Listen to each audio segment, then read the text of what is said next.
From ancient times, people have known that the American continent is a special place. Long before Columbus, stories were told all over Europe about a golden land to the west, a land of peace and plenty, filled with riches beyond counting. For example, Irish legend spoke of a land called Tir na Nog, the land of eternal life, which was far to the west. This is generally identified as heaven, the realm of the afterlife. But when Irish immigrants began to come to America, they called it Tir na Nog. In a similar way, the Chinese had legends of a land of plenty far to the east, which they called Gold Mountain.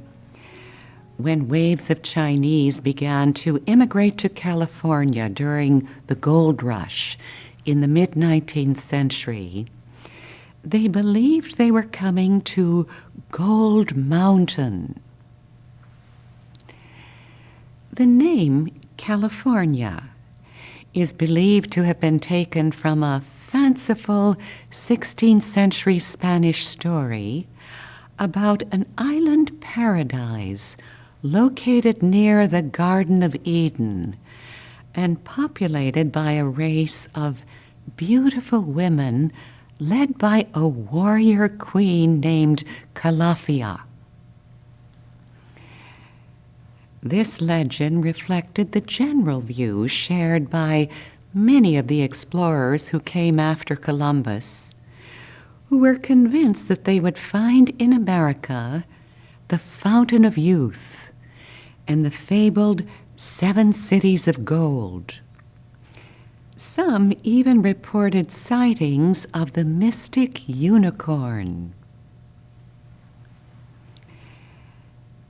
Native Americans, too, regarded themselves as caretakers of a sacred land in ways we will consider more fully as we move ahead. And the European colonists who settled here and eventually founded the United States believed from the beginning that they had been called by God to this land to establish a truly new world. Echoing the Bible, many of our early leaders called America the Promised Land, or the city on a hill, destined to shed its light on the entire world. That image comes from the Bible. In the Sermon on the Mount, Jesus told his followers, "You are the light of the world. A city that is set on a hill cannot be hid. Let your light so shine before men that they may see your good works and glorify God."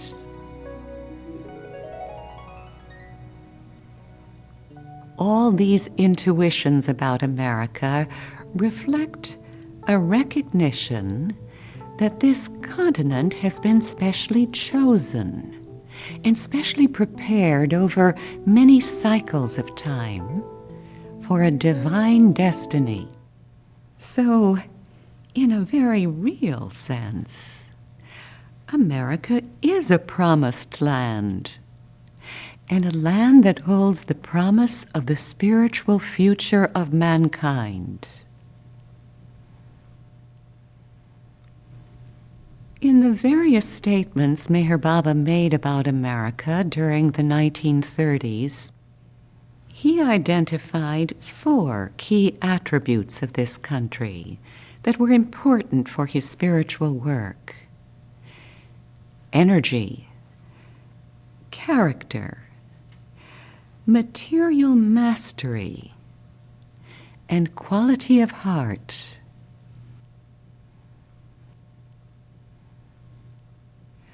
We have already spoken of the superabundance of energy possessed by America. The expression of this energy is perhaps most visible in the land itself, blessed with a wealth of natural resources, fertile soil, wildlife, forests, rivers, and lakes. It is an energy that supports an astonishing diversity of life and a wide range of lifestyles. Energy for growth is so abundant here that it can be offered in service to the entire world, as indeed it has. We will see practical examples of this in subsequent classes.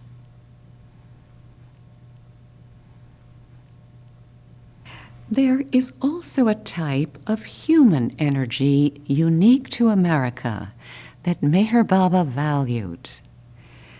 It is the cluster of personal characteristics developed by the men and women who immigrated here and transformed this continent. A general attitude or approach to the challenges of life that is sometimes called the American character. Meher Baba associated this American character with the melting pot culture that has evolved in the United States, which acts to meld and blend the strengths of diverse racial and ethnic groups into a larger whole. The history of European settlement of America is, on balance, one of remarkable accomplishment. Small groups of colonists, refugees, settlers, pioneers, and traders laid hold of the abundant natural resources of the country and forged a new, materially strong nation in less than 200 years. An achievement that had taken many centuries in Europe. How did they do it? They marshaled innate qualities of personal energy, industry, and organization. They applied a no-nonsense pragmatism to their challenges, rooted in a rational approach to life which typified 18th and 19th century European thought. The conviction that there was no problem that could not be solved by the human mind.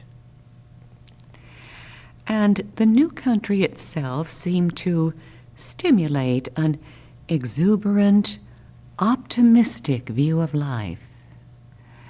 There was no problem that could not be solved.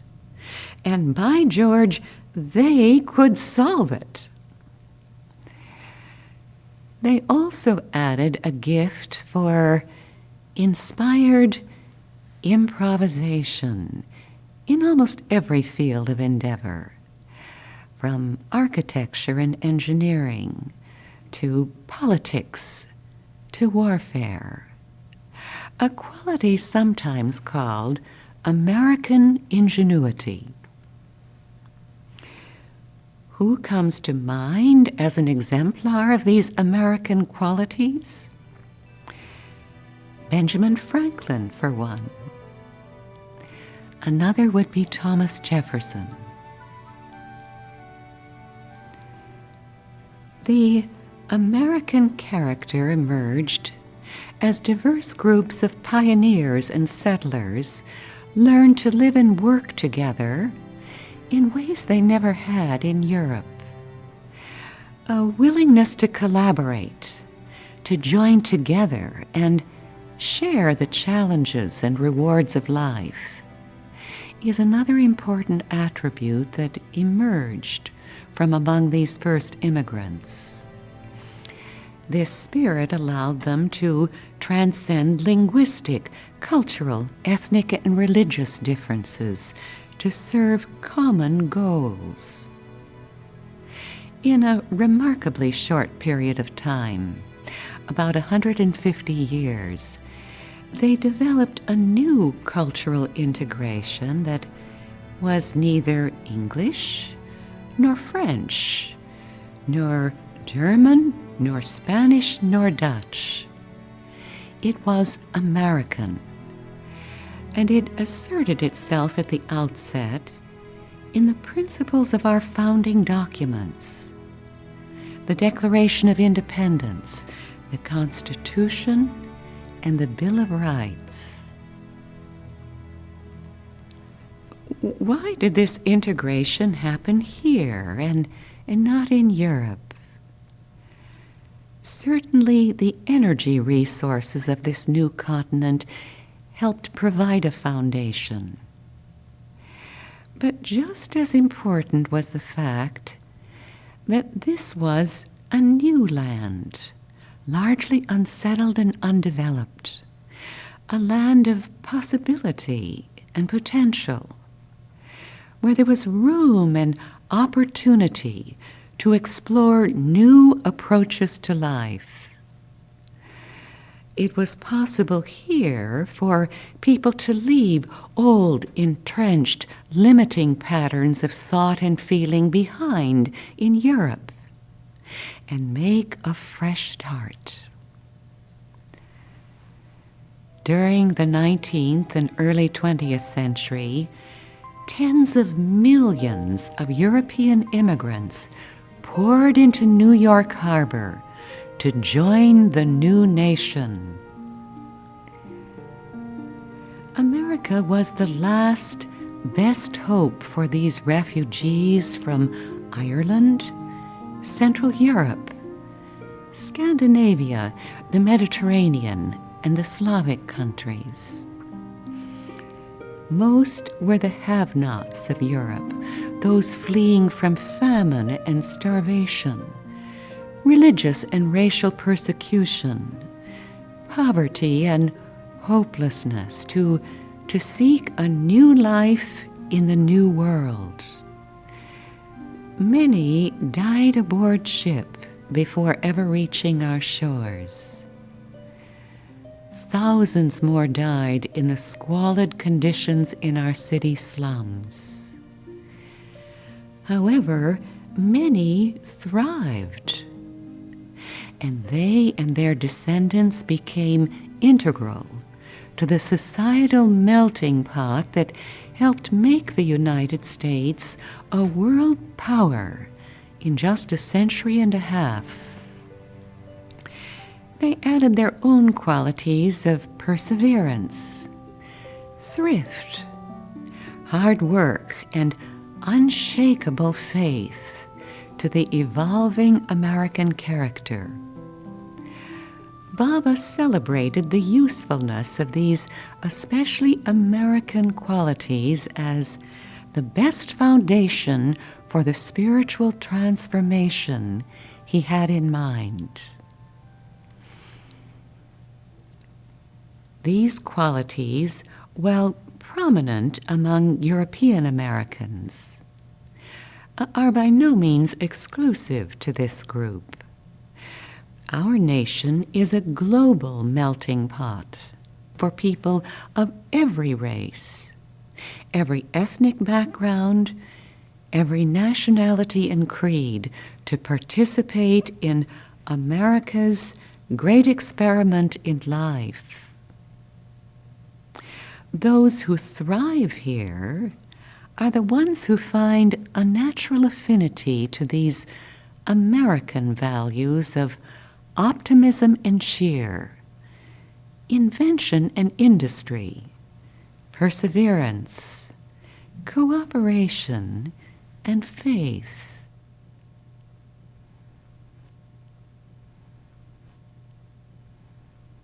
So, we have spoken of America's abundant energy. We have spoken of qualities of the American character. The third distinctive American attribute flows from the first two. America exemplifies material mastery and power, the mastery and utilization of the rich material resources of this continent, achieved by this group in America, was unparalleled anywhere on the globe and had great potential for good that could benefit all mankind. To take just one example, consider flight. Though many people in many nations contributed to the development of air travel, America led the way.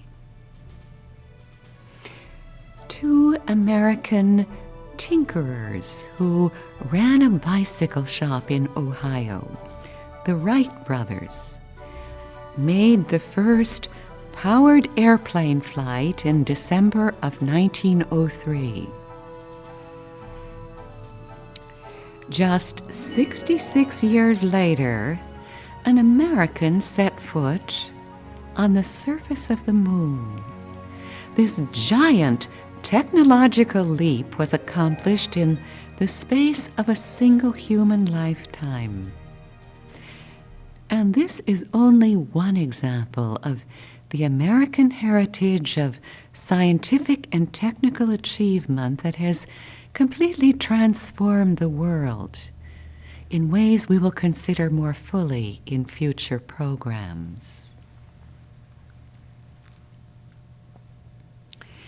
Though many people have condemned America's obsession with materialism, Meher Baba did not.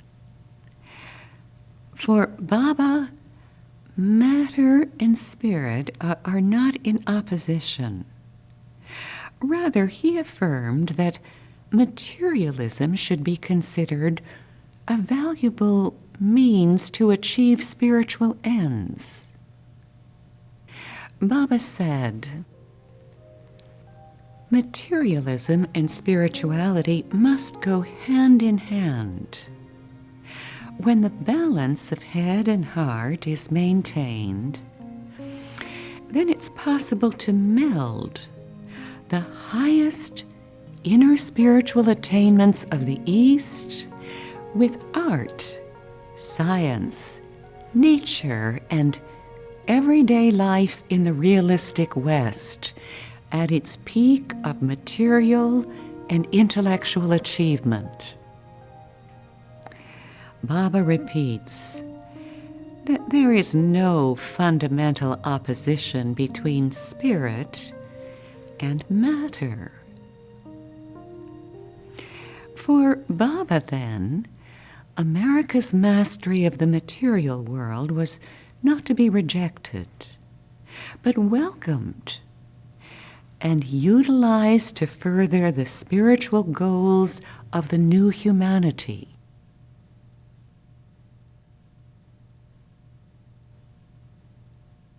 On several occasions, Baba called attention to the remarkable qualities of heart to be found in the American temperament and character. By qualities of the heart, he had more in mind than the kindness and generosity that nearly everyone in the world associates with the American people. A spontaneous impulse to share what we have with others, a perennial wish to help, and a natural affinity for service. Pope Pius XII recognized this quality of Americans when he said, "The American people have a great genius for splendid and unselfish actions. Into the hands of Americans, God has placed the destinies of an afflicted mankind." These characteristics emerge from a more fundamental quality that Meher Baba identified as a deep longing for truth.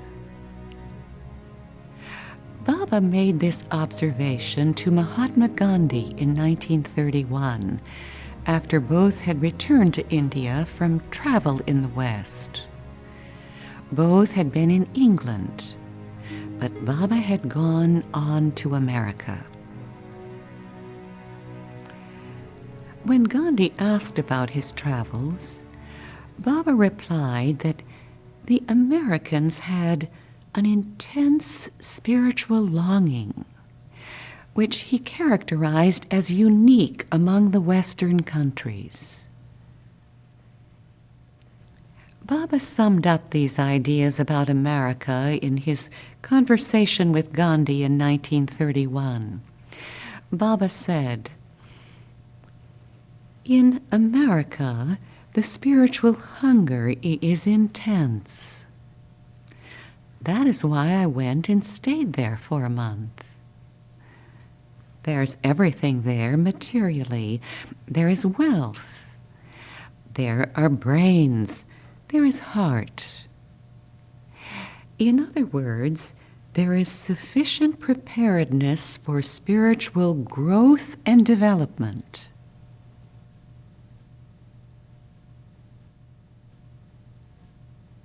Here, it's helpful to clarify what Baba pictured when he spoke of spiritualizing America. Did he envision leading Americans to retreat into ashrams or meditation centers in the deserts or the mountains? Did he intend for numbers of Americans to leave society to become mendicants, wayfarers, or dervishes, as in the Eastern traditions? Did he intend to abandon or oppose technological living, the great cities and institutions of higher learning, to foster a return to natural living on the land? Such ideas may spring readily to mind, as these are the familiar outward forms of life that developed in the East and in the Western monastic tradition to house the unfolding of forceful internal spiritual processes. But Baba had in mind a very different template for spiritual development in the modern West. According to Baba, the conditions of contemporary life in the West, with its tremendous energy, its material mastery and power, its science and technology, and its internal qualities of temperament and character were such that they would allow for the unfolding of advanced levels of spiritual consciousness from within, right in the framework of everyday life as it is.